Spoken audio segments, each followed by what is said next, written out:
provided in accordance with Chapter 231, Public Law 1975, Senator Byron M. Bear, Open Public Meeting Act. Can we take a moment of silence, please?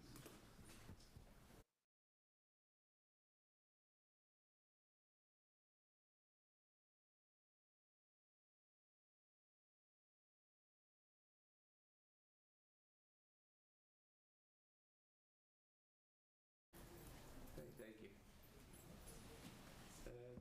Flag salute, Mr. Chairman. Pledge allegiance to the flag of the United States of America and to the republic for which it stands, one nation, under God, indivisible, with liberty and justice for all.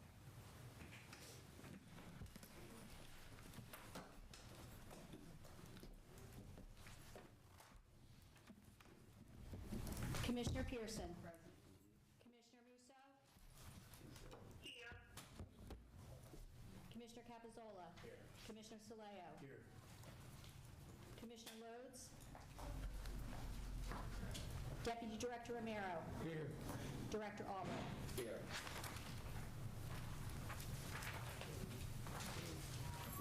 In an email dated October 5th, 2023, the Monmouth County Board of Commissioners notified the Oh, sorry. Can I have a motion in second? Yes. All in favor, I guess? Yes. Yeah,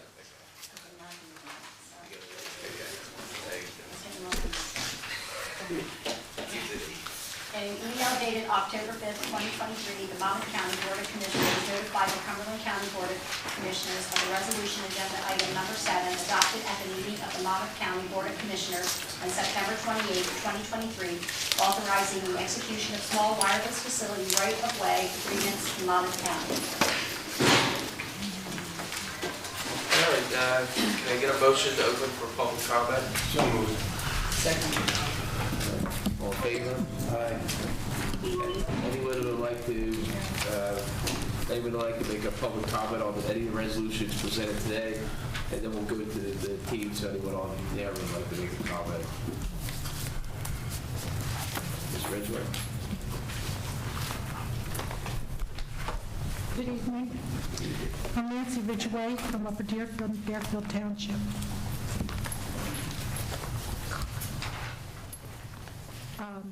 On Resolution 2023-738, this is a resolution reappointing a member of the Vocational Board of Education. It's been a while since I addressed this issue. And a few years ago, on the CCUA, you changed the number of board members from 7 to 9. And I don't understand how come you cannot appoint someone to the Vocational Board of Education to represent the City of Bridgeton school system, which includes Down and Lawrence Townships. You have 2 members from Vineland, 2 members from Millville, and 2 members from the Cumberland Regional School District. And the Cumberland Regional School District sends the least amount of students to the vocational school. Bridgeton's amount of students are in line with Millville. They're almost equal. Of course, Vineland sends the most. And I don't understand how come we don't have board members to represent the City of Bridgeton school system. You don't have to say anything. Well, Just, do you want me to answer it or no? Or you just making a statement? I'm making a statement. I think that you should think about it and maybe find someone. We reappointed Ms. Hand. I'm not even addressing that. Okay. I'm talking about the board, period. Okay. And you could add 2 more members to that board to represent the City of Bridgeton school system. You've done it with the CCUA, you can do it with the vocational school. And then on Resolution 2023-764, this is a resolution authorizing the Cumberland County Administrator to continue an opt-out program for eligible county employees who choose to waive health insurance coverage. And believe me, I've done the math, and I don't understand how come one employee gets, if it's just one employee, they get $625. But if you're an employee and a spouse, you get $1,435. That's more than double if you're a single person. And I don't understand that part of it. I don't understand that, and I think that needs to be looked into. It's called discrimination, if you ask me. Do you want us to answer that question, Mr. Ridgway? Why? Why? Okay. Is our personnel director here? Yes. Okay. Adrian. So these rates are based on a percentage. You're looking at the cost of health insurance coverage for if an employee covers themselves, if an employee covers themselves and their children, them and their spouse, or the family. No, we're not, well, I'm not saying anything about the family. I'm talking about an employee and spouse. Right. The family is $2,000. Right. But the employee and spouse, that should only be twice as much as just an employee. But insurance rates, if you cover yourself, if an insurance plan is X amount of dollars for single coverage, an insurance plan from the insurance company isn't necessarily exactly double it if you cover the employee and they put their children on the plan. I'm not saying children. Or spouse. So spousal coverage, employee and a spouse, is not going to be exactly double what an employee would pay for the employee. Okay, Do you that's your... understand, Mr. Ridgway, why we're doing that? We're trying to... Well, I understand how come we do that, because we save money. Okay. That part I do understand. I just didn't understand the math. Okay. I didn't understand the math because it sounds like a single woman gets hurt more than if she has a husband. I'd like the record to reflect that the Commissioner moves to proceed to 6 o'clock. Thank you. You're welcome. Thanks, Mr. Ridgway. Just state your name. You have 5 minutes and just where you're from. Okay, I won't take that long.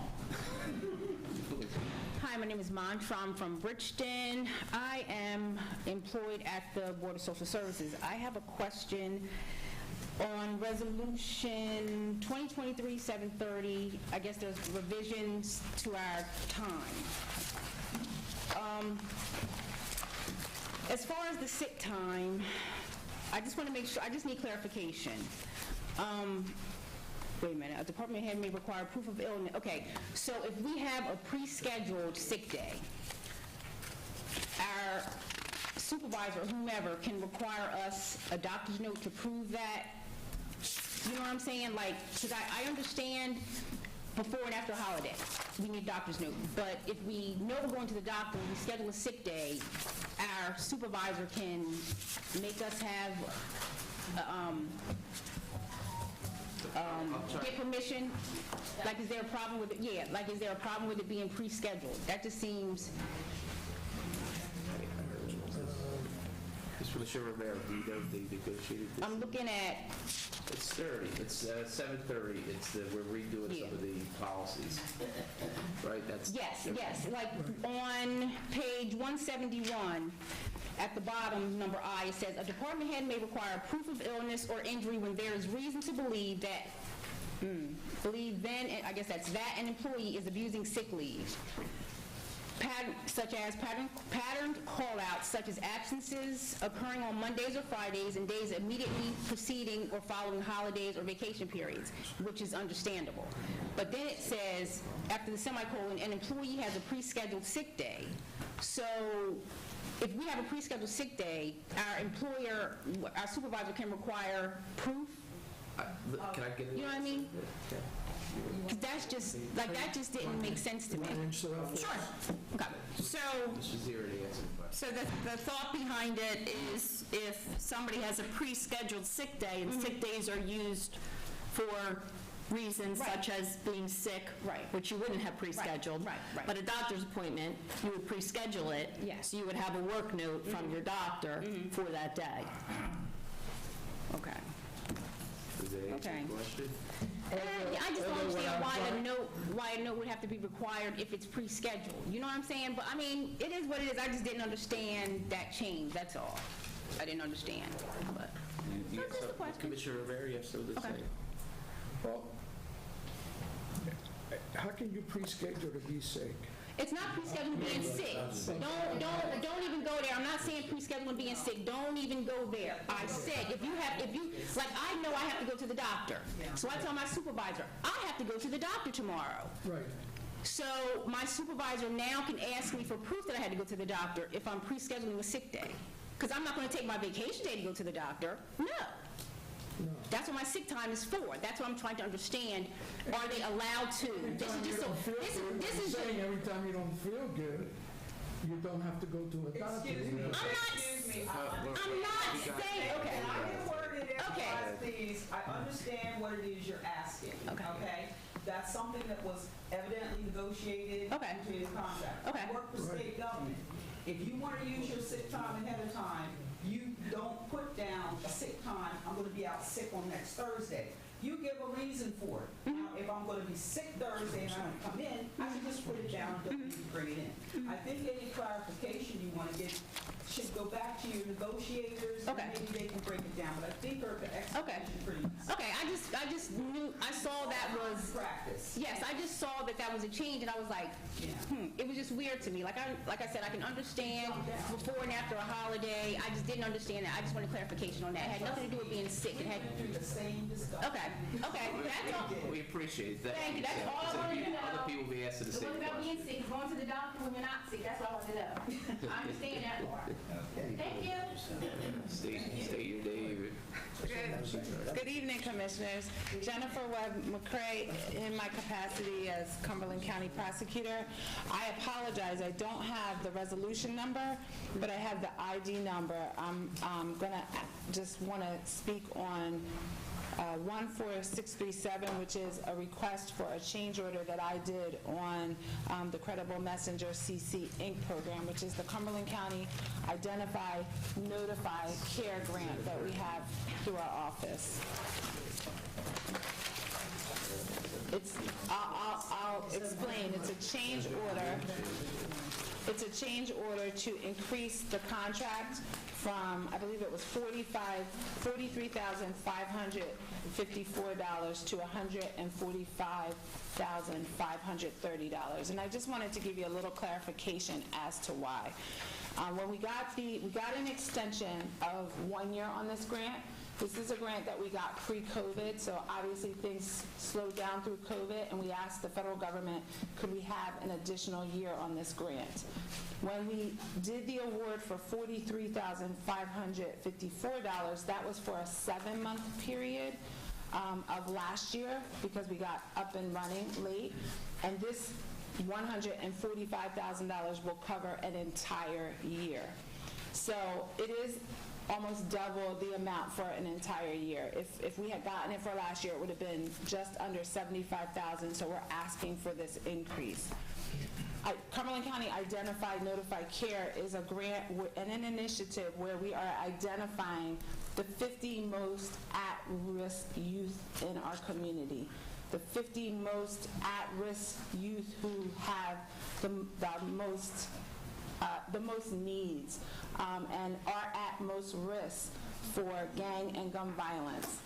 This year we have experienced an uptick in gun violence. In January we had 3 juveniles charged in a matter where 1 juvenile died and another juvenile was shot. In the summer we had 2 separate juvenile murders. One case, 1 juvenile charged, 2 adults, 1 juvenile dead, and in another case, a double murder with 2 juveniles dead. And we're still working on that case and have not charged anyone as of yet. So we have had an uptick in juvenile violence.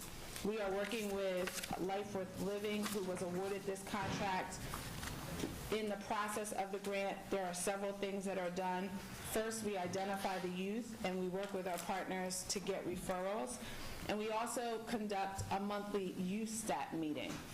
If you're not familiar with youth stat, it's a program where you get all of the stakeholders who serve at-risk youth in our community around the table, and you talk about the needs of the youth and the specific families, and we do our best to meet the needs with existing services in our community to disrupt what causes youth to become involved in gang and gun violence. So that's been going on for about the last 5 months. During the time that we've been doing this, what we've moved up to where when at the time this memo was written to me, which is September of 2023, we are currently servicing 37 youth. I don't think I would be risking anything to say that that number has probably ticked up just a little bit in the last month. We also are having Life Worth Living do family assessments of the family, because we know we can't just meet the needs of the child and then send them back into sometimes the disruption of the family, or not address the needs of the family, which sometimes cause youth to go astray. Also, what we've found is that it has been very helpful, and we're asking Life Worth Living to develop case plans for families. And then finally, we've added a mentoring component to their responsibilities. So I just wanted to preemptively answer any questions you have about why we are increasing this federally funded grant initiative, CC Inc., from $43,000 to $145,000. We see promise in what we're doing. It's building connections between the stakeholders who are coming around the table. And I actually have John Fuqua here tonight, and if you'd like to ask him any questions about what he is seeing coming out with the promise that we're seeing from the youth that we traditionally have called at risk, but are shifting our mindset to actually call them at promise. Are there ways that we can lift them up, help them connect to services that are already available in our community, and make sure that they stay on the straight and narrow? Just a quick question. Okay. Just a quick question. Is this the same group that meets every Monday on Saturday? Or is this a different component? Is it the same component? The youth stat meets once a month, but I believe Life Worth Living is meeting more regularly on this initiative. That group of kids are available, or they do have access to Monday activities. Okay, so when does this particular, I get it, it's great, don't get me wrong. Your stats are spot on, activities are happening, but just for clarification, because people have questions. The youth step meets once a month during work hours. Okay. Yes. Okay. And what is your monitoring of the success rate? I know things have been really all over the place. Is there any stats or monitoring that we can see where you took a student or a child from this point and a family to the next point? I will let John talk about that, but we also have to report performance measures to the federal government. So I don't have them with me this evening, but if you'd like to see them, I can make sure that you get the performance measures that we have to report as well. And that's basically from a sociological perspective too, because I find this whole process fascinating. Yes, and the one caveat I will say is 7 months. So we're not even 7 months yet, because by the end of the year we will be 7 months. But we are seeing promise. And this is through your department, through the prosecutor's office? We oversee it. We oversee the initiative and the USAT initiative. Thank you. You have 5 minutes if you want to take. Go ahead. Just state your name. You talk. I was just coming up here to answer questions about. I'm John Fuqua, Bridgeton, New Jersey. Just to piggyback off what Madam Prosecutor said, our number to date is actually 43 youth. We actually took July off because the youth stat is comprised of community stakeholders from every nonprofit to the school district to the police departments, and we get referrals from anybody in the community. Life Worth Living was able to acquire 33 of those referrals because, again, we also have an opportunity to work with our youth that's on probation, and we also are in our alternative schools. So we have access to a lot of these youth already. We have have been doing case files on them. At this point, with 40 of our kids, we are in part 2, the second assessment, which we're going back into the homes and we're getting the needs of the parents and the other siblings as well. What we're doing is we're having an opportunity to help change the narrative of a lot of these kids. One of the first things that we do is we identify them based on behavior, family history, activity and interactions with police and school and the community. The next thing that we do is we notify the parents of the program. They can sign on or they can sign off. We're at 100% rate right now as far as approaching parents to see if they want to bring their kids into the program. The C stands for CARE. The CARE is provided by every organization in Cumberland County that wants to be a part. Starting from Ranch Hope to CMO to Gateway, it's a partnership. Everybody has an opportunity to put what they have on the table to help this family and to help this kid. The goal is for us to figure out the why. Why is that young man or that young lady going a route of juvenile delinquency? And our goal is to help bend that. The second step that we do once we sit down with them to do an intake, we get the kids and their parents to set goals. But we have difficult conversations, uncomfortable conversations, but they're honest. And we're getting a lot of good feedback. We're going to be at our number by the end of this month. We'll be at those 50 kids. What's your staff to child ratio? That's a lot of work. So our staff to child ratio right now is, Madam Commissioner, I got 5 staff in this program. There's 5 of us, including myself. We looked at this as an opportunity to really impact our community, so I put my best team on this program. Anyone else? Prosecutor mentioned something about case plans for families. Can you tell us a little bit more about that? Case plans are, we do every 60, 90, 120, and 150 days, but we follow these families for a year. We have two licensed social workers who sit down with those families and come up with plans to help impact their lives. For instance, we sat down with a family the other day. Mom lives on Green Street in Millville, pretty rough neighborhood. She got a son that's currently in Jamesburg. He on his way home. He just did juvenile life, but her 12-year-old was getting in trouble now.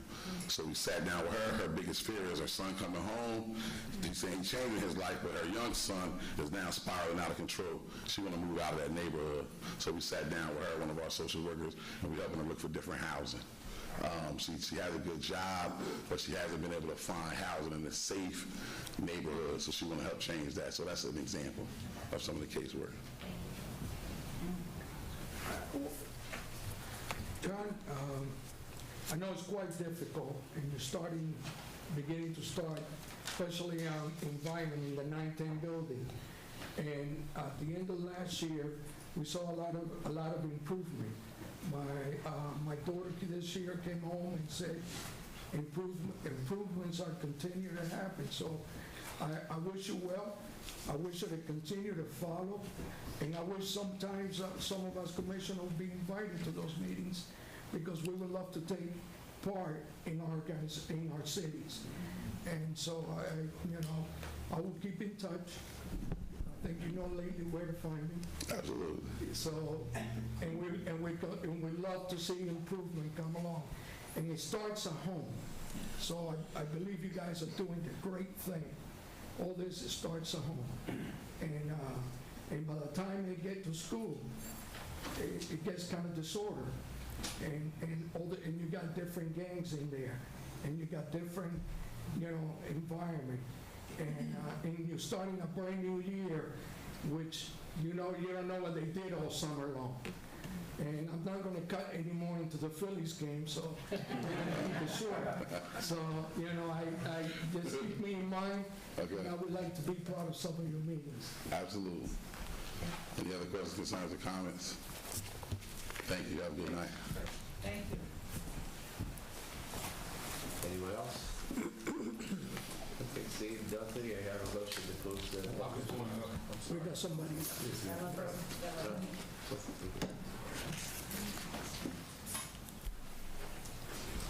Just state your name, your 5 minutes, and where you're from. Good evening, ladies and gentlemen. My name is Esau Martin. I'm from Bridgeton, New Jersey. I came out because I am currently in charge of the citywide cleanups, the semi-annual citywide cleanups here in Bridgeton. I'm sorry? Yes. I'm having an issue. I am trying to get volunteers to want to come out and help clean up the city. I at first started with our Cumberland County Clean Communities Liaison, and she was able to help me to do some of the streets that the county claims in Bridgeton, but I am not able to procure volunteers. I've put out things like incentives like a free skate party, free food, gift cards, but I get 50, maybe 30 individuals twice a year. I was told by one of my colleagues that she's part of the Gloucester County Improvement Authority, that they give out incentives like $500 to parties of 10 or more, and they do it by some sort of mini grant. And I don't know where to go. I don't know whether to go to the county level or city level to get more help, to get individuals in the city to want to volunteer, but I figured I'd start at this level. So if anyone could put me in the right direction to where I can apply for a mini grant. Yeah. See, they're the Clean Communities. Yeah, see, like I said, I spoke to her, and she allowed me to be a part of her cleanup, but she wasn't able to give me or help me out with any volunteers for the citywide cleanups. That was the CCIA here? Yes. Yeah, Ms. DeFrancisco.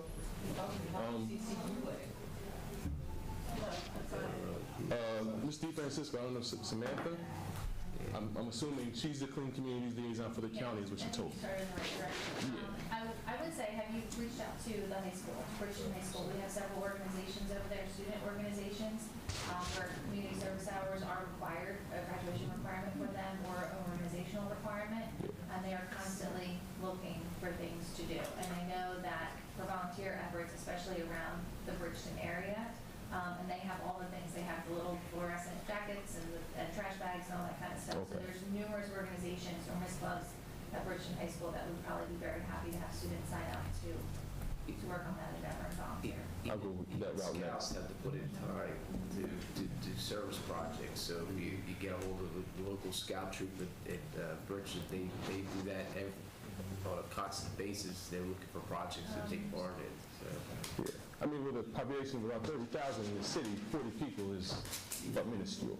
So I'm figuring the incentives. The problem where everyone's having organizations and volunteers. Right. You can maybe write down your name and number and we can get in touch with you. Yeah. Sure. Thank you so much. Don't go to You're also, Cameron, why don't you say, make your pitch also, that you're the volunteers. Okay. Hi.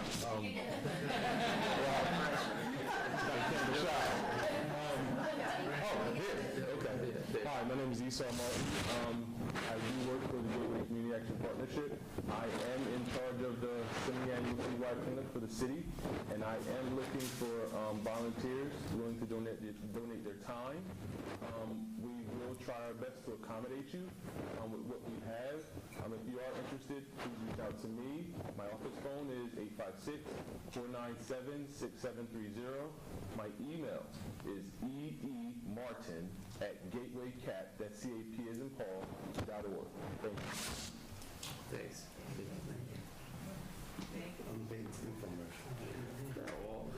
That's good. So I like it. All right. Anyone else would like to come up? Seeing nobody, then do we get second? Is there a second? All in favor? Okay. All right. Before we get on the agenda, I just want to make an announcement. I wish Mr. Hawk was here because he usually asks the questions. But today we had a meeting before well, actually it was the last of many meetings before we came here, and we have made a deal in principle with the Salem County to work with them to form a joint jail. We've been working on this for a while. We promised that we were doing something. That's why Mr. Hawk was perfect, because he always asks. So, and I just want that it's a win-win for both counties.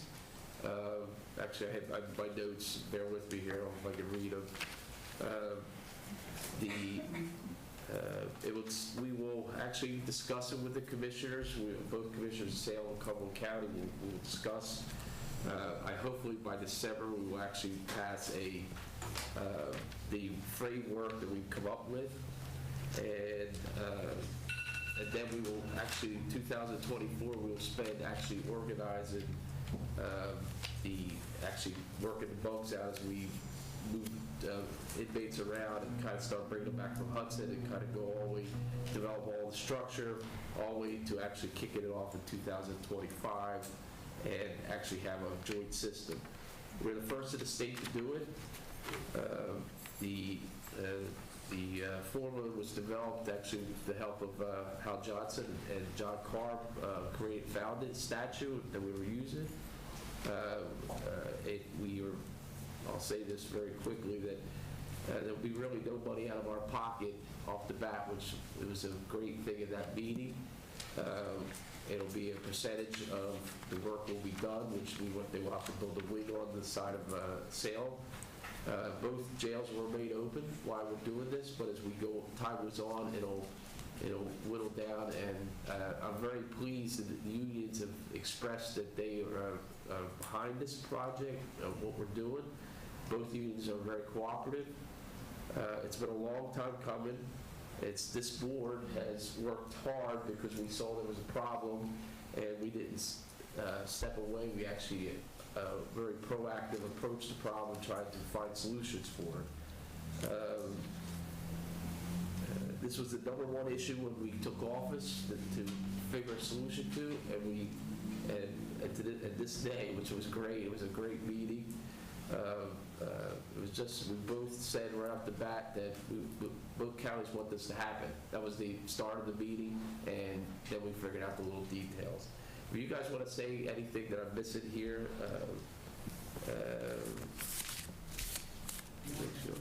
All thing I would say is that this is consonant with the consultant's report that you all hired to make a recommendation. So you're following up on those recommendations. That report should be finalized in the next couple of days. We do have the rough draft, which I've circulated the contents, I believe, but you're going to have a report that's pointing you in this direction. Mr. Carr's talking about the feasibility study, said this is the way to go. It makes all the sense in the world.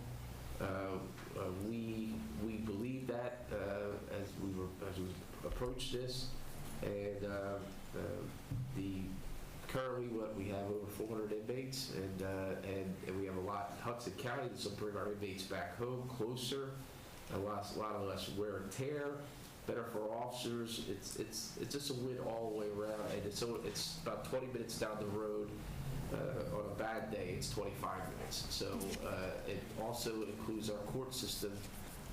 Salem and Cumberland County are in the same court system, the village, and also we will open our doors to Gloucester to be part of this.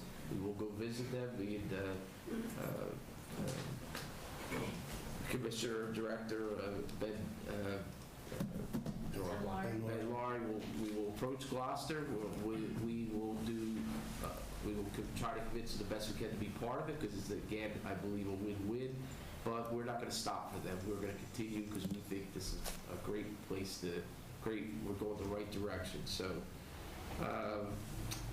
there will be more answers to questions as we go. The details were ironed out, but we really have the whole framework in place, what we believe we're going to set up. And I was very pleased as I left that meeting how that we are going to work. We waited until we had an appraisal of their jail. What the appraisal was, we based everything off the appraisal that they had, and they actually surprised us to this meeting on a very good way, how they thought about it, different than us. So I've tried to the only thing I did, Commissioner Lowe's was a little late, but I kind of communicated what this was going to be. I let our unions know, and our director. I'm really psyched about it. It tackles a problem we've had, and we now have a long-term solution to our problem. So, and it's not a problem. Our long-term solution is what we have to take care of. So, Down the road, you guys could ask many questions. One is we give out information on this. I also want to say that we have also met, actually our staff has met on the Middle Mile project. We are right on track with that. We have, our first bid was opened last Friday, which was the consultant that's going to oversee our shoulder, and November 1st, sorry, I'm going to say this because this is very important. November 1st, even if Phillies are playing, November 1st will be the other bids, the bids for the grant and bids for the engineer that's going to design this, and it will take about 6 months for them to come back to us.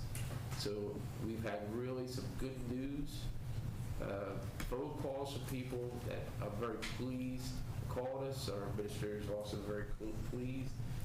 A lot of things I envision would happen are happening, which is, we are also, according to the NTIA, is very impressed where we're going with this. So, all right, that's how I wanted to start out. So 2 great news. Actually, there's 4 phone calls within about a half-hour period, including Commissioner Pearson's call at the end, which were very good things that we have to tackle when it happens. The other one I'll save till 2 weeks from now, or the next meeting we have. So, all right, you want to start? When voting on resolutions, all matters listed on the consent agenda are considered to be routine in nature and having been reviewed by the Board of County Commissioners will be enacted by one motion. Any item may be removed from the consent agenda at the request of any commissioner or board member, and if so removed, will be treated as a separate matter. Any items requiring expenditure are supported by a certification of availability of funds. Do I have a motion and second to vote by consent agenda on resolutions 2023-709 through 2023-745? So moved. All in favor? Commissioner Pearson? Aye. Commissioner Musso? Yes. Commissioner Capizola? Yes. Commissioner Saleo? Yes. Commissioner Lodes? Yes. Deputy Director Romero? Yes. Director Albrecht? Yes. Do I have a motion and second to adopt resolutions 2023-709 through 2023-745 by consent agenda? So moved. Second. Commissioner Pearson? Yes. Commissioner Musso?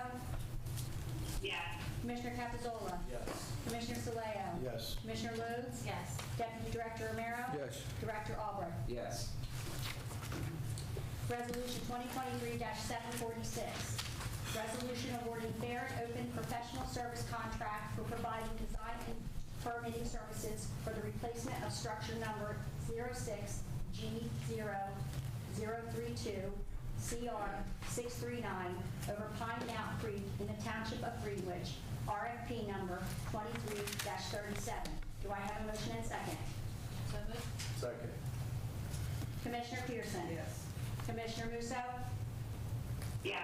Commissioner Capizola? Yes. Commissioner Saleo? Yes. Commissioner Lodes? Yes. Deputy Director Romero? Yes. Director Albrecht? Yes. Resolution 2023-747, resolution awarding fair and open professional service contract for providing design and permitting services for the replacement of structure number 06DW024 Maple Avenue over Maple Creek in the Township of Down, Cumberland County, RFP number 23-38. Do I have a motion and second? So moved. Second. Commissioner Pearson? Yes. Commissioner Musso? Yes. Commissioner Capizola? Yes. Commissioner Saleo? Yes. Commissioner Lodes? Yes. Deputy Director Romero? Yes. Director Albrecht? Yes. Resolution 2023-748, resolution awarding fair and open professional service contract for providing design and permitting services for repairs to structure number 0600-008 CR667 over Marsh River in the Township of Commercial and Marsh River, Cumberland County, RFP 23-39. Do I have a motion and second? So moved. Second. Commissioner Pearson? Yes. Commissioner Musso? Yes. Commissioner Capizola? Yes. Commissioner Saleo? Yes. Commissioner Lodes? Yes. Deputy Director Romero? Yes. Director Albrecht? Yes. Resolution 2023-749, resolution awarding contract for providing roadside tire services for the County of Cumberland and the Cumberland County Cooperative Contract Pricing System identifier number 181-CCPS, bid number 23-30, resubmission. Do I have a motion and second? So moved. Second. Commissioner Pearson? Yes. Commissioner Musso? Yes. Commissioner Capizola. Yes. Commissioner Saleo. Yes. Commissioner Lodes. Yes. Deputy Director Romero. Yes. Director Albrecht. Yes. Resolution 2023-750, resolution awarding fair and open professional service contract for providing as-needed survey services to the Cumberland County Planning Board and Engineering Department, RFQ number 23-29, resubmission. Do I have a motion and second? Second. Commissioner Pearson? Yes. Commissioner Musso? yes, Commissioner Capizola? Yes. Commissioner Saleo? Yes. Commissioner Lodes? Yes. Deputy Director Romero?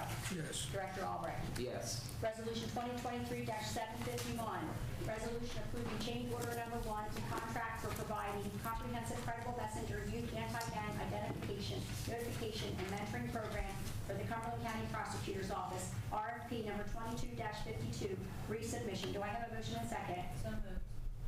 Second. Commissioner Pearson? Yes. Commissioner Musso?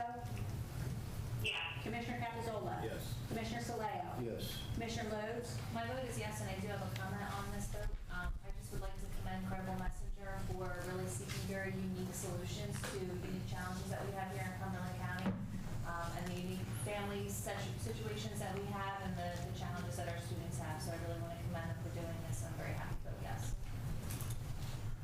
Deputy Director Romero? Yes. Director Albrecht? No. Resolution 2023-752, resolution authorizing the award of a non-fair and open contract for the purchase of an antenna cam HD roof-mounted camera, retrofit mounting kit, Cradle Point cellular modem, permit cam low light camera, custom network video recorder with 2-year parts for the prosecutor's office. Do I have a motion and second? So moved. Second. Commissioner Pearson? Yes. Commissioner Musso? yes, Commissioner Capizola? Yes. Commissioner Saleo? Yes. Commissioner Lodes? Yes. Deputy Director Romero? Yes. Director Albrecht? Yes. Resolution 2023-753, resolution authorizing the award of a non-fair and open contract purchase of one off-road utility vehicle 2023 Kawasaki Mule MX with cab roof, snow plow blade, and accessories. Do I have a motion and second? So moved. Second. Commissioner Pearson? Yes. Commissioner Musso? yes, Commissioner Capizola? Yes. Commissioner Saleo? Yes. Commissioner Lodes? Yes. Deputy Director Romero? Yes. Director Albrecht? With a comment, just, I'm glad to see that we're buying this local. It's not a search. Yes, it's my vote. Resolution 2023-754, resolution in support of the City of Vineland submission of a grant application to the New Jersey Department of Transportation for the Memorial School ADA walkway improvements. Do I have a motion and second? Second. Commissioner Pearson? Commissioner Musso? yes, Commissioner Capizola? Yes. Commissioner Saleo? Yes. Commissioner Lodes? Yes. Deputy Director Romero? Yes. Director Albrecht? Yes. Resolution 2023-755, resolution authorizing agreement with the New Jersey Department of Human Services, Division of Aging Services for the renewal of the 2022 through 2024 Cumberland County Area Plan for Aging Programs, third year 2024. Do I have a motion and second? So moved. Second. Commissioner Pearson? Yes. Commissioner Musso?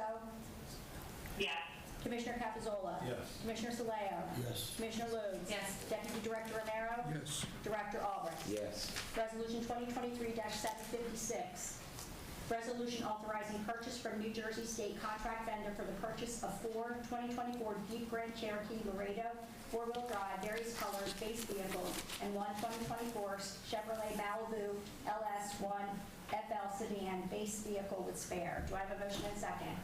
So moved. Second. Commissioner Pearson? Yes. Commissioner Musso?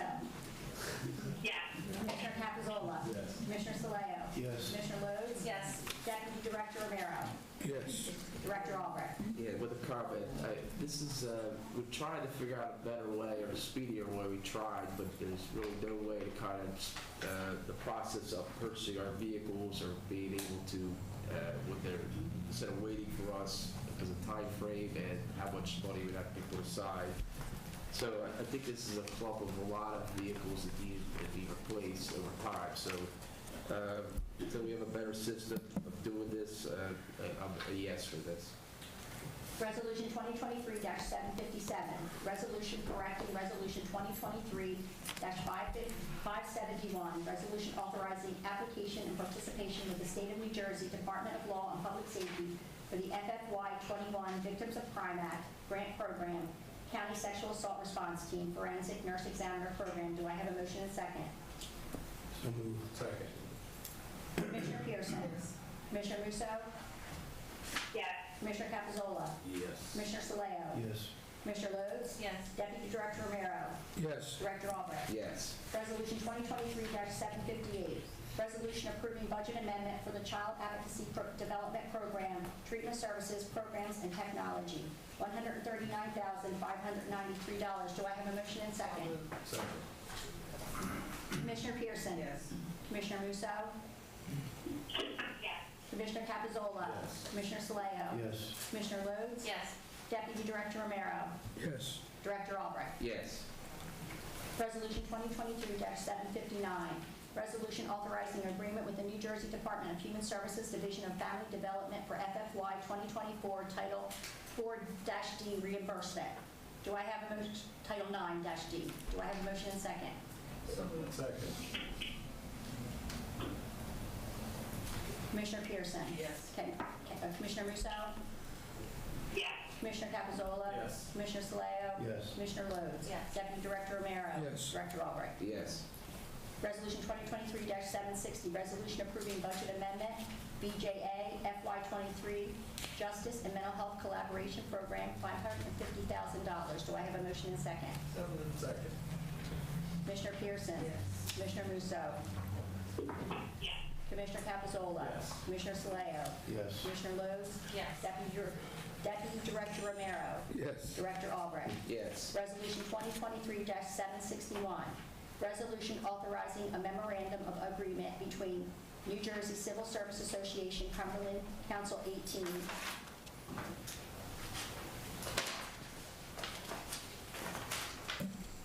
Administrators Division of Social Services, and the County of Cumberland, years effective January 1st, 2023 through December 31st, 2027. Do I have a motion and second? So moved. Second. Commissioner Pearson? Yes. Commissioner Musso? Yes. Commissioner Capizola? Yes. Commissioner Saleo? Yes. Commissioner Lodes? Yes. Deputy Director Romero? Yes. Director Albrecht? Yes. Resolution 2023-762, resolution in support of fair, open, and reasonable negotiations between the Marsh River Historical Society and the New Jersey Department of Environmental Protection concerning the management of the East Point Lighthouse. So Do I- Second. Commissioner Pearson? Commissioner Musso? Commissioner Capizola? Yes. Commissioner Saleo? Yes. Commissioner Lodes? Yes. Deputy Director Romero? Yes. Director Albrecht? Just a comment that this is a proactive stance by this commission that we believe that the East Point Lighthouse is being made an example or put aside by the DEP and treated it differently than every other lighthouse in the state. We're kind of tired of it. We believe they do a great service. This county is a tourist destination. It's special. It's supported by every member of this commission, also the Morse River Township. Even the state officials are behind this. So and the example of that was the lease that they were presented, a lease that was presented to them, and no other lighthouse in the state had to sign a lease that they had to be paid.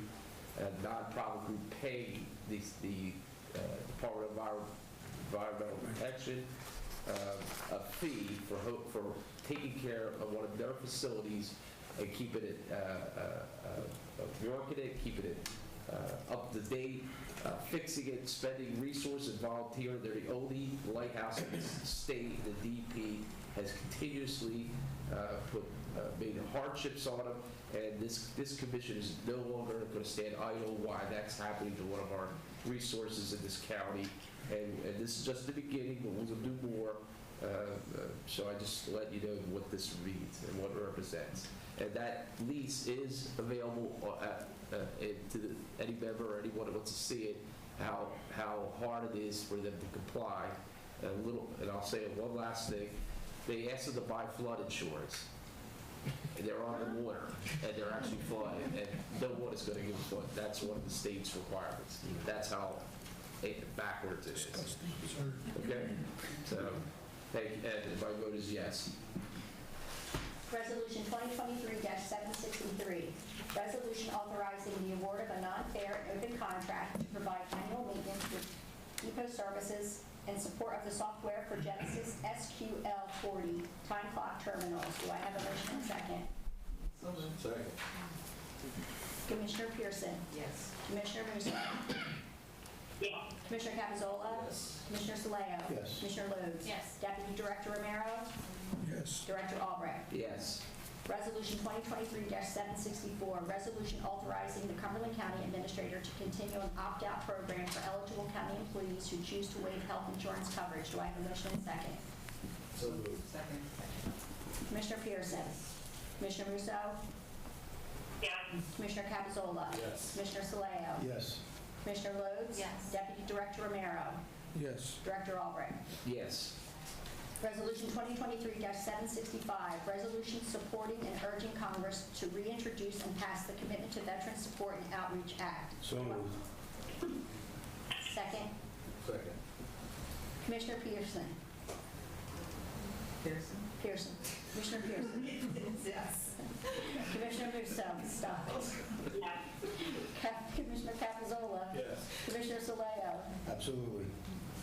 Commissioner Lodes? Yes. Deputy Director Romero? Yes. Director Albrecht? And with a comment, remember this is also tied to our, want to make sure you understand we're doing our green light project. Please buy a green light bulb and put it out there to salute the veterans during this time period, to show respect and honor them. Just a little thing, but it's part of that. But it also allows us to increase our VSOs, funded by the federal government, to support the county providing the service to our veterans. So no longer will we have we would have more coverage, more reach. And I say that once a veteran enters our Veterans Affairs Department, it's not a one-time thing. It's a lifetime commitment to our veterans. So they're not working a file and putting it in a drawer. They constantly can come back and have additional service-related injuries they haven't known, and you need a person always there to concentrate on that. So this is Mr. Saleo's, Commissioner Saleo has pushed this, and it's this commission has supported this to make this happen, so we can expand our Veterans Affairs and take care of the veterans that need to be taken care of. So, yes. Resolution 2023-766, resolution awarding fair and open contract for providing soup kitchen feeding program for the County of Cumberland, RFP number 23-34. Do I have a motion and second? So moved. Second. Commissioner Pearson? Yes. Commissioner Musso? Yes. Commissioner Capizola? Yes. Commissioner Saleo? Yes. Commissioner Lodes? Yes. Deputy Director Romero? Yes. Director Albrecht? Yes.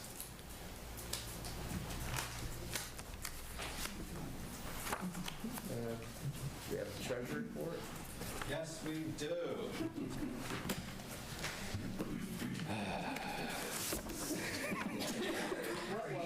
8:07, here we come, baby. So we began the month of September with a cash balance of $43,679,239.90, cash receipts of $6,352,351.72, and then cash disbursements of $24,621,309.65. Included in that is moving some money from our regular operating account into the investment account, so we put it into a money market with Santander. They bumped up our interest rates, so we figured might as well make a little bit off of that while we can. So the total ending balance is $25,410,281.97. So you'll notice where I keep reciting the same numbers every single week on the investment report, our itemized list of investments total $61,957,394.31 now, with CDs at the clerk's office at $200,000. I kind of go through that really fast. 2024 budgets, we're underway with our hearings with all the departments. Hope to have that wrapped up next week. We'll be reaching out for a finance committee to have a meeting to go over the draft budget for consideration. everything as far as year-end closeout. Well, I don't think we really need a budget transfer, but we are able to in November, December. One of the resolutions on for tonight was for time clock support and maintenance. That was bought out by a new company, and our fees doubled, so maybe I'll need to move a little bit in there depending on what our financial accounting suite software renewals come in at. But as of right now, I don't plan on anything. It would probably just be a small amount if it comes before the board in November. We'll also have an annual grant cancellation resolution, so when we bring into the budget any grants, when the period ends, if there's any balance left over, we didn't have to cancel it just to get it off our books. Because you guys put it into the budget by resolution, you got to get rid of it by resolution. So I put that on there to do a little house cleaning in November, December, preferably November. And then we had the Tech Edition project that we did the bonds on, but we get debt service aid through the state.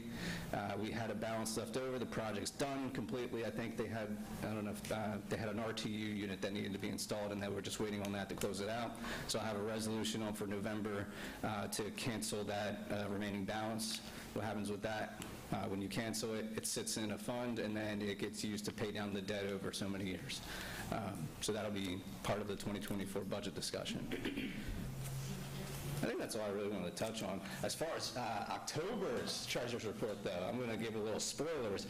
So we got that $1.8 million grant from the state that covers Hudson County inmate costs from 2022. So when we do our 2024 budget, we take into consideration what surplus is available. I call it fund balance. Everyone calls it surplus. And that gets used to balance the budget in any subsequent years. So you get that by pulling in more money than you expect to or spending less than you expect to. So that helps because that's money that we didn't, is now considered unspent and rolls in. We're also doing pretty well on interest. So in October's treasurer's report, you'll see a big jump in interest. So in the investment report, we have money markets. I don't move the interest over until later in the year. So that's going to look like a big plus there. And we started pulling in county option fees and remitting those to the state. So things are, I know you're going to ask the question. I know, I'm going to ask the question. So. We're okay. We're okay? Good. I'll never say we're good, but we're okay. Okay, I'll accept that. Better than expected. So by doing, being fiscally responsible, we've kind of developed we're doing well with our budget then. So. Yeah, we'll just need to make sure that we'll see where our surplus comes in at the end of the year. IMS ballparking around 20 to 21 million we'll end up at. Less than what we started with, but it's not bad. So we'll just need to make sure that we adhere to all of our fiscal policies when we do the 2024 budget, which we will. Right. So the motion is second. You can accept and file the treasurer's report for all. Motion. Second. Second. And all, are we going to roll call in favor? All in favor? Aye. Do I have a motion and a second for authorizing payment of all salaries and wages? So moved. Second. Voice vote? All in favor? Aye. Do I have a motion and a second to open public comment? So moved. Second. Is anyone for the public that is stand up and talk about any new business at all, and any ideas? Mr. Ray, you look like you're on. What time does that game start? Good evening. Well, a lot here. I'm Nancy Ridgway from Upper Deerfield and Fairfield Townships. On our communications, we had an email dated October the 5th, 2023. The Monmouth County Board of Commissioners notified the Cumberland County Board of Commissioners of a resolution agenda item number 7 adopted at a meeting of the Monmouth County Board of Commissioners on September 28th, 2023, authorizing the execution of small wireless facility right-of-way agreements in Monmouth County. Can anybody enlighten me, please? Mr. Carr? We accept, we usually accept that. I don't see any significance in it. Yeah, we accept what they wrote. We are also sending our letters to them, so they probably figured they start sending letters to us. So, but we'll see if we got an answer. I don't have any more explanation other received. So, Mr. Ridgway, if we have, we can A get. wireless facility right-of-way agreements. You know, we're doing this wireless stuff with the broadband, and this week is, I believe it's called National Lead Awareness Week for lead poisoning and lead awareness. And, you know, I have a couple articles here from the Wall Street Journal, July 19th of 23 and July 27th of 23. And lead cables will be dead weight for telecom. And the other one says the Department of Justice and the EPA probed telecoms over lead in wires. And we're going to be doing a middle mile around the county, and Cumberland County, and Salem County, and I don't know, I heard on Facebook it'll go into Camden and Gloucester even. Don't know if that's true. But anyway, I'm going to leave you these articles and you can read them, because it sounds like that Verizon, and I don't know, I'm not supposed to name companies, two of the leading telecoms are in on this stuff with more than 2,000 toxic lead cables have been left behind by companies, and there's possibility of some lawsuits. If the lead pollutes the environment, including the air, the water, and the ground, and Cumberland County, with our budgeting and everything that we do, will probably be using toxic lead. We use fiber optic, there's a difference. How about the soldering and all the little port stations? Glass. All the port stations you're going to have, you want to be a little careful. Thank you. Here, John. All right, thanks.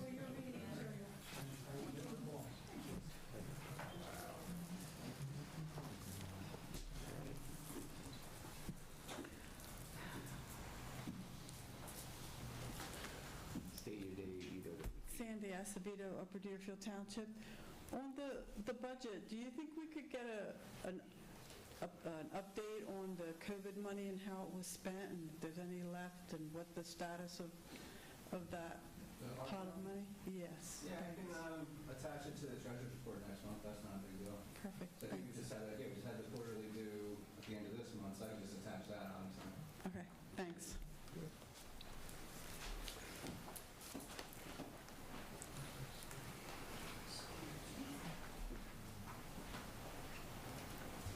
Hello, it's me, Mantra, again. I work at the Board of Social Services. I'm a member of the rank and file union, and I just want to say thank you for settling our contract finally. I didn't have a chance to say that before. It was a long process, I know, and I appreciate it. But I just have one thought. A lot of people ended up owing money because of the health care coverage that we had to pay for, which I never understood because it was already paid for. But we had to pay more money for whatever time we had. If we made more money, I guess we had to pay more.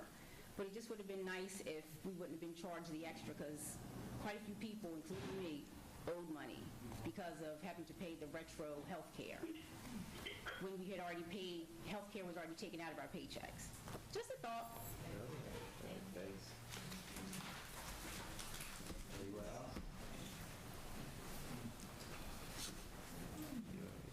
All right, we're going to go into motion to close the public portion. Second. All in favor? Do we have need for a, we're going to do that in a second. Do we have a need for closed session? Okay. So we're going to go to commissioner reports, and we'll start. Where you want to start? Sure. So, where did I start? So much information. Yeah. It goes together. Alphabetical order, most money, I don't know. I would like to reiterate my words tonight about Credible Messenger. It's an organization that I have followed very closely, and as an educator here in Cumberland County, having experience in just about every area in the county, it's hard to fathom of our students that are going through our school system right now. Unless you are there and you're witnessing it and you are living it every single day. I really promise you that. I am a mother, I have 2 young children, I have 2 adult stepdaughters. I can tell you that I went through the Vineland Public School District myself, and I can tell you that if I wasn't living it every day, I wouldn't believe the things that go on. So I really want everyone to understand how great the challenges are and how they are nothing that you can fathom unless you are living it, and I really commend this organization for coming up with very creative solutions to problems that we're all very lucky to maybe not have to face every day. I will say that. And if you think that you don't want those kind of people in the schools with your children, I assure you that the children of those families that you are very concerned about are already in the schools with your children. And they're unguided and unadvised, and so now they have that assistance. So I just really want that to make that very clear. Also, so now I'm going to shift gears a little bit because those are my 2 passions, right, are education and agriculture. So the other one is I do serve on the agriculture board. There are many people that are involved in the farmland preservation system here in Cumberland County. We have hundreds and hundreds of acres in the farmland preservation system, and I want you to know that some of those rules and regulations are changing from the state. There is an informational meeting tomorrow at 6 o'clock at the Rutgers Extension Center on Morton Avenue, so I would welcome anybody who has questions or concerns, who does have land that's enrolled in farmland preservation, to definitely attend. If you can't make that, to reach out to the Board of Agriculture to get any clarification that is needed. Also, I really want to thank Jeff and commend you on that $1.8 million that you used in a really unique way. There was COVID money available, and we found a really unique way to be able to utilize it here to help the needs that we had within our prison system. So that was a really amazing thing and a huge boon to Cumberland County. I want everyone to realize that. So thank you for doing that and thinking out of the box again. We're always challenged with thinking out of the box and coming up with unique ideas, and you really did that, and much to the benefit of the Cumberland County taxpayer. And ultimately, that is our goal. So I want to thank you for that. And then 2 other announcements. One is back to agriculture. Huge industry here in Cumberland County. We have a Future Farmers of America chapter at Cumberland Regional High School, but you might be surprised to know that there has not been one at Vineland High School since 1964, so I do want to commend them that they actually just had their first graduating class, Future Farmers of America, back at Vineland High School, so that's kind of an exciting thing. More and more every year we see agricultural businesses go by the wayside, families kind of stopping farming after generations and generations. And it's really, it's a sad thing because small family businesses keep families here in Cumberland County, and that's really the backbone of who we are. So I think this is an amazing thing. I think that, this is all, we always talk about training a workforce, right? We're talking about manufacturing schools. We're talking about CTE programs in our high schools. We're always talking about training a workforce. And so this is just another part of that workforce that's getting trained at the high school level. So I'm so happy to see that back here. The Cumberland County Health Department did receive recently a grant from DEP, and they are investing $50,000 of that money to our fairgrounds to be able to make some changes so that if we do have to, hopefully never again, go into any kind of COVID testing or vaccination situation, that there will be an enclosed route for people to utilize at our county fairgrounds for those emergency situations. So thinking ahead and being very proactive to protect our taxpayers as we move forward, I think is a great thing. And last but not least is our Middle Mile project update. And so Doug, you did touch on that a little bit. And when I gave my vote for the Middle Mile project, I said very clearly that I was voting because I thought there was a lot of opportunity, and I really was remorseful that we didn't have enough information leading up to it, and so that I was going to be watching it very closely, and I assure you that we have been watching it very closely. Commissioner Albrecht and Commissioner Musso and I are on a committee sort of monitoring this. And so at this point, all 3 RFPs have been put out. So we did put out an RFP for a project advisor, a grant administrator, and a project engineer.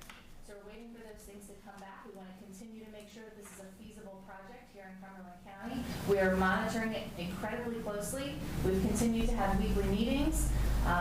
with NTIA and NIST to make sure that we're sort of meeting all of the needs of this project, and that we're asking the questions that were asked of us in the initial process and kind of carrying that forward to the experts and making sure that we're getting the answers that taxpayers are demanding.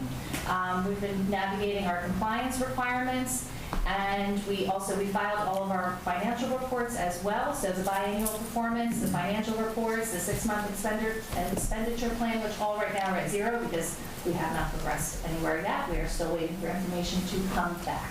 So understand that we're monitoring all of that very closely, and also looking at the shared services agreements between CCIA and Salem County and Cumberland County, and making sure that we do that in a way that makes sense for Cumberland County taxpayers. And we will very much make sure that there is as little lead as possible using this project in this way. So thank you for bringing that to our attention. Okay. That's it. Thank you. 5 minutes. 6.5. Commissioner Capizola. I'll give you 2 hours. I'm sorry. Definitely credible messengers. I've been hearing about that in the school system too. I was just at the 910 building recently, and I was asking a few people about it, and they had nothing but positive things to say, so that's great that this is continuing. I think it's something we need in our community. Something I'm working on is, and I'm dealing with some people in the community about getting Narcan at all the different AED locations in our county. It's a problem. And it hit me personally. I'm sure it has other people with overdoses and things like that. So I had a family member that passed away, so it's something that's important to me. So we're working on that. The middle mile comes up every time I'm out and about. So it's something that the community is looking at, so we definitely need to be on top of that. And another thing I'm hearing a lot about when I'm out in the community is some of the other high schools in our county feel forgotten. They look at CC Tech, which is a shining star, but we can't forget about these other high schools, and we need to get other stakeholders involved about making sure they're not left behind, coming up with programs to make sure all these students are successful in our county, not just some of our top students. So that's something that I'm hopefully going to be working on too. Celia? Where to start? It was a very busy weekend this weekend. First of all, I want to say that I had the great opportunity to speak at the Suicide Prevention Walk. I think that was a great event, very successful. I think we bring the awareness of the stigma of suicide and mental illness that's given to a lot of people. I spoke about a lot of people think that just because they are sick mentally that it's a weakness and they shouldn't bother going in for help. That's wrong. You know, they need to look for help and ask the right questions. Unfortunately, there's a lot of pride in those same people, or they become isolationists as well. And they isolate themselves and they don't want to even come out. Maybe they even like being in isolation. So there's so many things that you learn about these kind of things. And it ties hand in hand, again, with the Veterans Affairs because, again, the same thing occurs. They come home, PTSD or whatever other trauma they incurred. And what happens is, again, they isolate. They don't want to come out of it. And these are important things that we look at with the VSO. That's why Operation Greenlight is so important, because it goes hand in hand with mental health awareness. So there's so many facets there. So that's one thing. So I had the opportunity to have a big meeting today with Veterans Affairs, and we spoke about a lot of these issues, as well as the commission, the aging of the commission itself, needing new blood to help stimulate new thoughts and new ideas to keep bringing awareness to all the vets who deserve their particular benefits. I also was down in Bayshore for quite some time, and that's another very important project of all commissioners here, is that we have such a gem out there on the East Point Lighthouse. But what's also more important as well is that we also have a maritime industry that is down in the Leesburg area, Morristown River Township, that is being, again, is suffering some of the consequences from a buy cell called a DEP. And these are things that we need as a community and a county to get out there and start showing our teeth a little bit, show our nails a little bit, and get out there and say, we're not going to take this anymore. This is our county. We're going to lead our county in the direction we want to go. And they're not seeing the development they should be seeing right now. We got a little help this week. We got Atlantic City Electric to pay themselves to start helping us out. And one of the company, Jack Marine, is now going to benefit from that. And this is some good things that we're doing right now in the county. There are so many other things I can go into, but I don't want to steal everybody else's thunder, so please. Okay, Ms. Musso, do you want to give anything to report? Well, first, one thing, from last night, I think the tech chef and the volunteers, the teachers that they had last night did a fantastic job with dinner. Being past president of South Jersey Commissioners Association, it's always a pleasure when we, Cumberland County, host it. And I'd also like to thank our staff. I know it was Kim, I think Kathy, I think Susie, and I don't remember who else was involved, but they did an awesome job being their first year. I know the other counties appreciate it, and everybody enjoyed it. Just want to remind everybody tomorrow, it's Triad, starts at 11:30, so hope to see everybody there tomorrow at Triad. I think they're looking to have around 200 to 250 people. It's going to be a beautiful day, so I know everybody's going to get out tomorrow. So. Where's that being held at? Tomorrow is at the Elm in Milton. The Elm is the Triad. Spears, you want? I forgot to take a sip of water.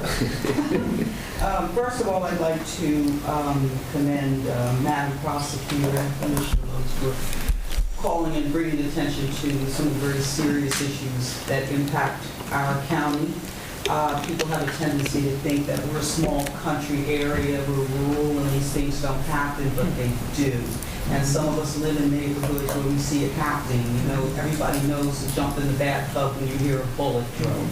So I appreciate the proactiveness about this, and that you're in the schools and you have a firsthand account of all of this. So thank you both for raising that issue. Also, the 9th annual Out of Darkness Suicide Prevention Walk was held this Saturday, and I'd like to thank Commissioner Soleo and Commissioner Albrecht for being able to attend that event. And I like how you tied in the veterans piece to that as well, because that too is a very, very significant piece. We often don't even realize how ridiculous it is that our veterans can't get all the services that they need. It just doesn't make sense.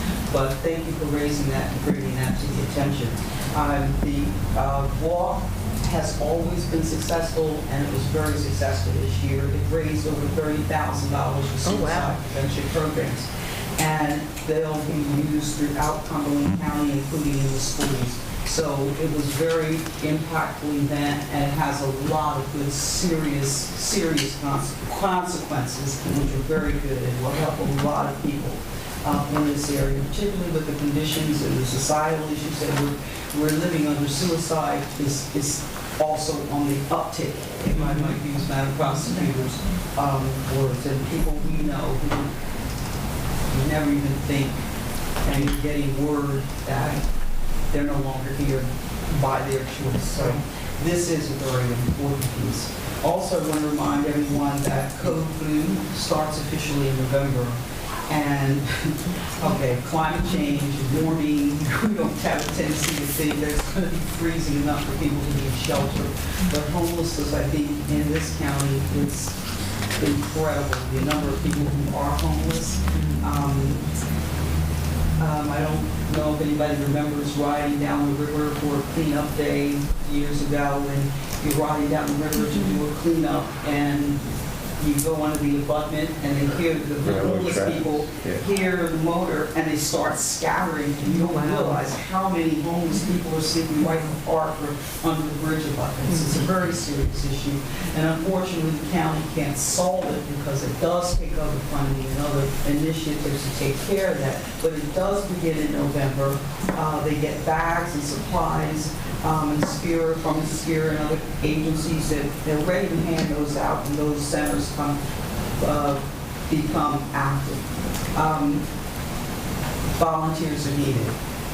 The gentleman got up and said they need volunteers to do things. Volunteers are needed to man these centers as well. So if you belong to a church or an organization or a group, or just say, hey, I want to do something for the homeless, please think about doing that. They're also in need of supplies, socks mostly. You've all seen the commercial. We sell 2 t-shirts, they donate, but definitely socks, underwear, shirts, toiletries, men and women, they're absolutely needed. So if anybody can do that, it would be greatly appreciated, and that can be sent directly to, or give a call to, Sarah Williams, who is the Homeless Services Coordinator for Cumberland County, and honestly, she's doing an amazing job. That whole department under Melissa Niles is just doing an amazing job, not only with homelessness, recovery, drug addiction, everything that is absolutely necessary to service the people in our county and provide health care, direct services, and they do it over there.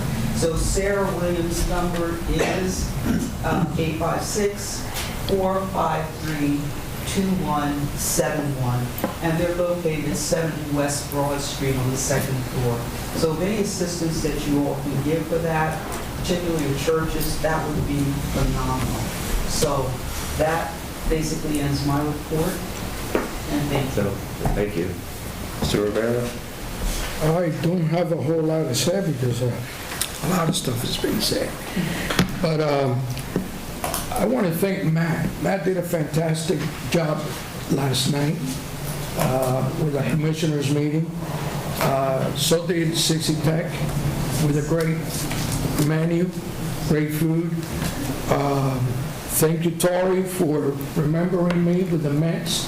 I hope I could use him after today's game, you know. And, of course, the Cuban peppers. You were really thinking of me yesterday.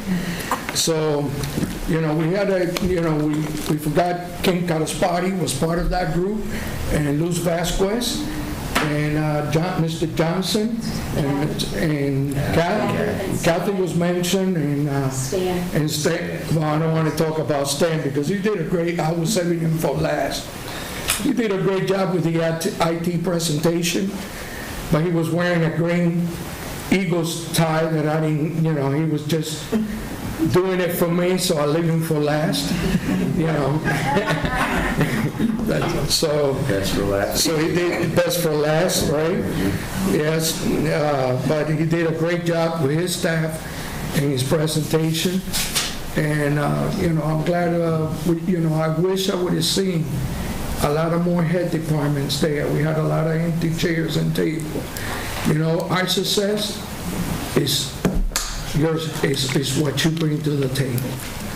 And some of you didn't even know about it. Maybe they didn't invite you, but I had a great time dancing last year.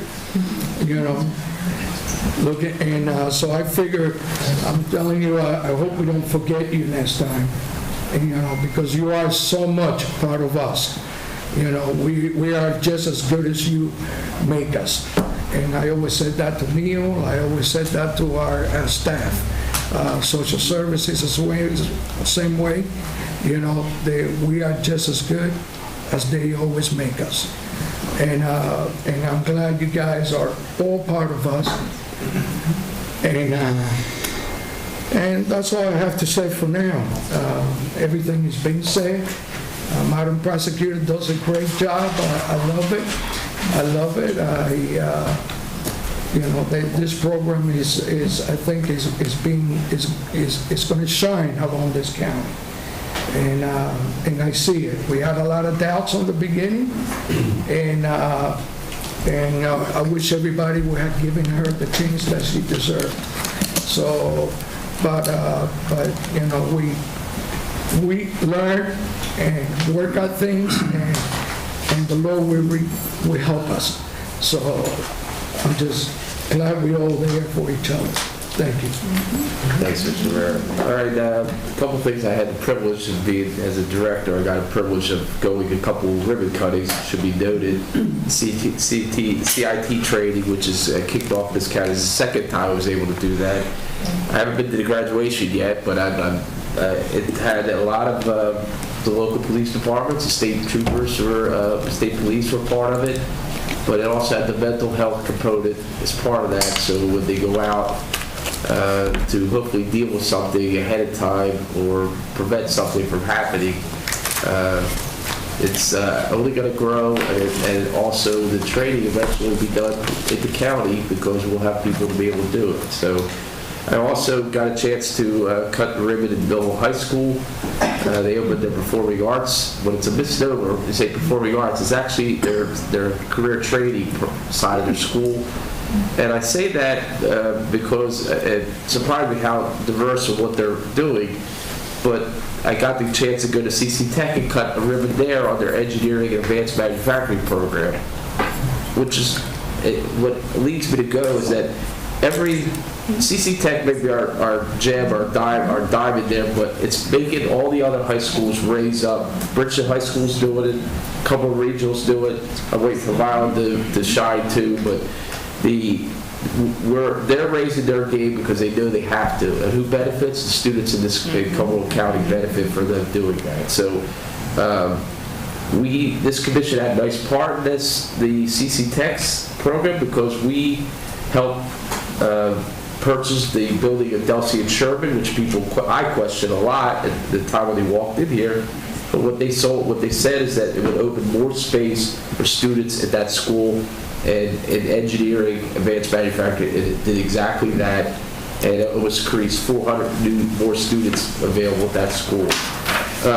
We're going to have Mayor Aiken Drive, which we did the road work to, is going to have a ribbon cutting Thursday, 10 o'clock. So if you want to come out for that, it's pretty nice. I haven't driven on it yet, but it looks nice from the side. I've been avoiding it for a while.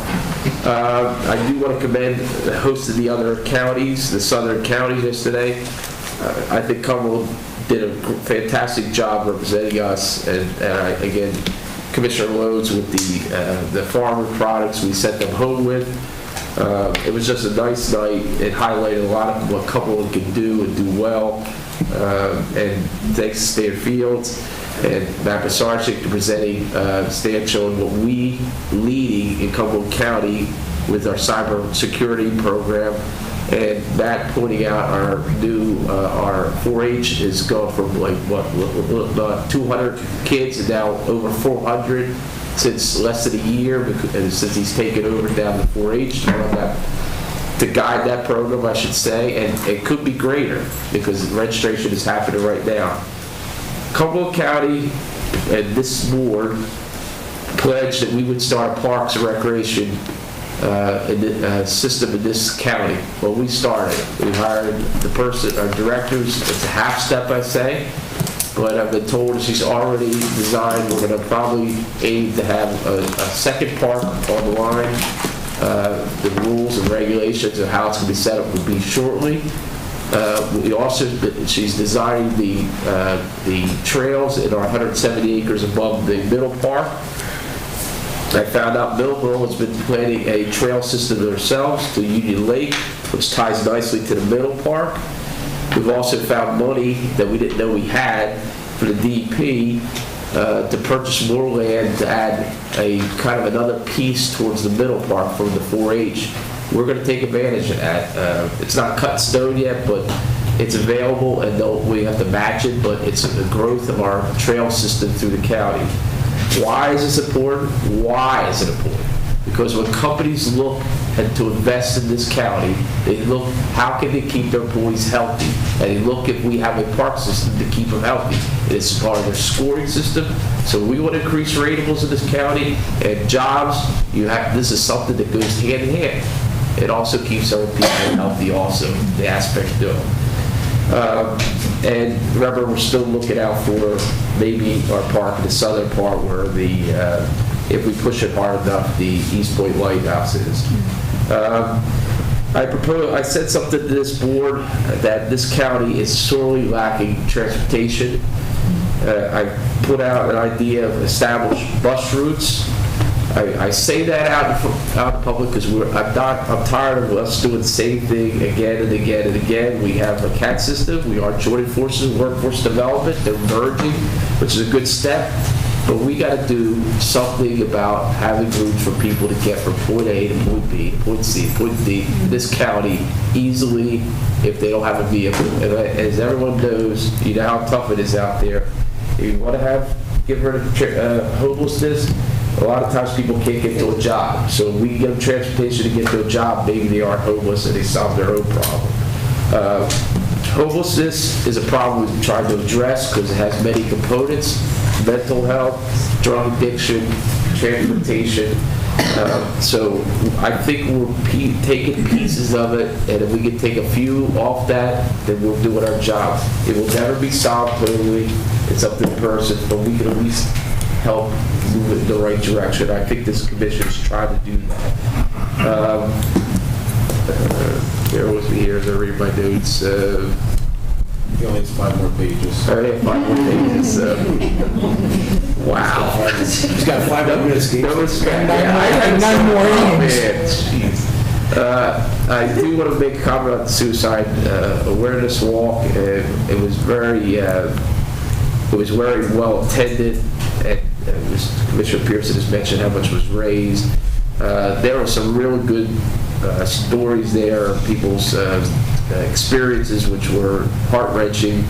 But it was well attended, had a lot of services that could be provided, and it sucks. Like I say, it's only going to grow, but it's only going to grow because that issue has to be tackled.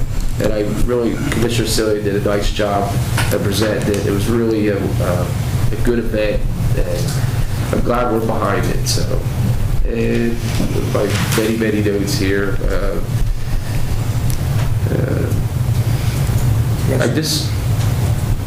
I got some to add to one of those. Doug, you mentioned the transportation department.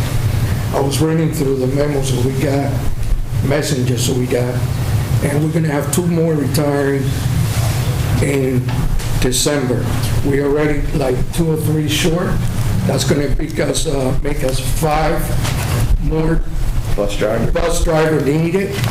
Is my take on this is maybe we could get together with CC Tech, probably offer a course of our own, and maybe we could, because it's going to be, it sounds great what you're saying, but if we don't have drivers, we're in trouble. Cody, we have training in the Delsey insurability. Well, it's not being taken advantage of that, and it's a positive thing. It is. If we could get CC Tech involved and other people involved to have our own, training. We will train you. It's part of the job, and we do provide it. So yes, we need drivers. We're going to do this. And good. I just also want to mention the last thing with the DEP, because someone brought this up.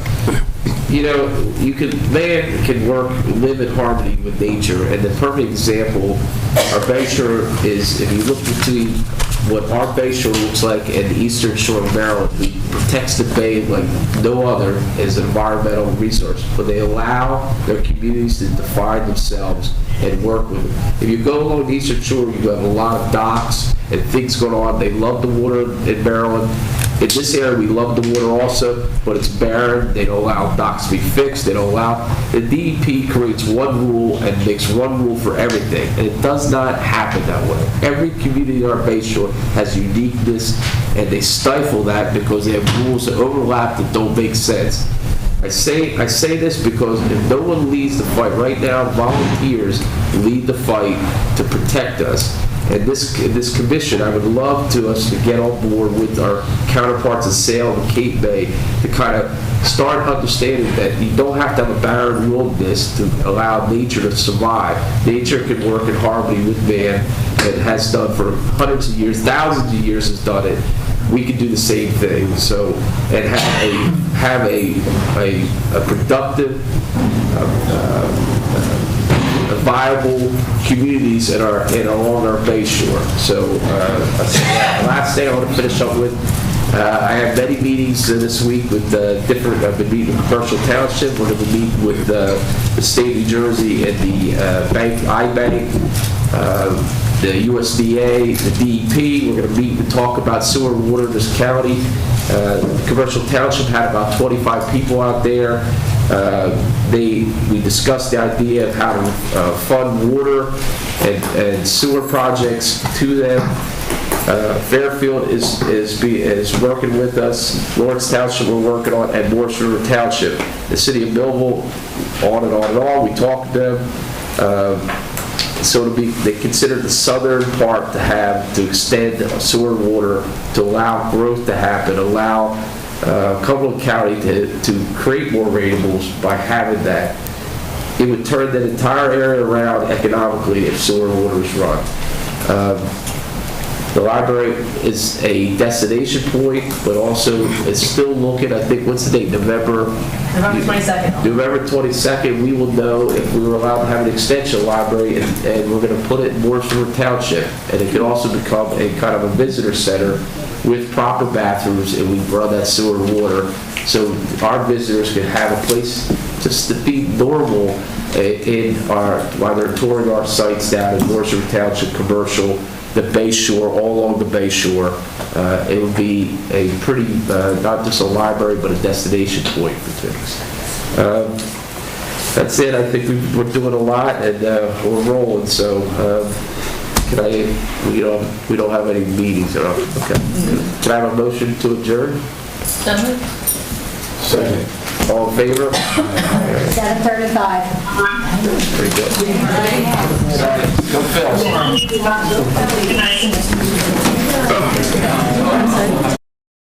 This has been a QBC television production, in association with our partners and sponsors. QBC broadcasts on Comcast Cable Channel 22, and live streams its programming on Facebook and YouTube.